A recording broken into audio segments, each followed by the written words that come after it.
Hello दोस्तों। कभी सोचा है कि कैसे इंडियन लैंग्वेजेस पुराने जमाने के संस्कृत से आज के मॉडर्न इंग्लिश तक पहुंची है?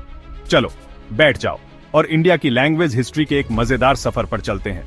सब कुछ संस्कृत से शुरू होता है, जो दुनिया की सबसे पुरानी लैंग्वेजेस में से एक है। सोचो, पुराने पंडित और ऋषि वेदों, रामायण और महाभारत का पाठ इसी कठिन और खास भाषा में करते थे। लेकिन जैसे जैसे समय बीतता गया, लोगों को रोजमर्रा के कामों के लिए एक आसान भाषा की जरूरत पड़ी। तब आई प्राकृत बोलचाल की ज्यादा आसान भाषाएं, जिनसे कई रीजनल लैंग्वेजेस बनी। इन्हीं प्राकृत भाषाओं से हिंदी, बंगाली, तमिल और तेलुगु जैसी भाषाएं निकली।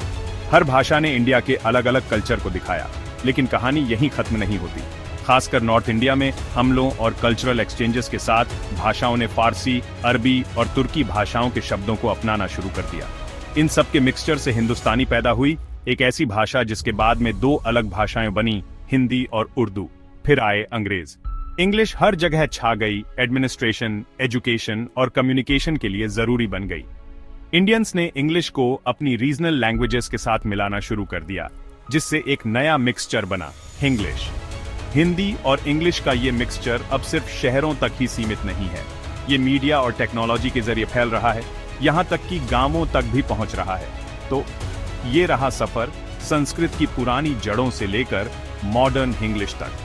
ये सिर्फ भाषाओं का बदलाव नहीं है, ये इंडिया के रंगीन इतिहास और अलग अलग कल्चर को दिखाता है।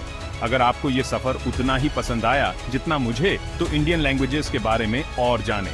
शायद खुद भी कुछ इंग्लिश फ्रेजेस बोलकर देखें।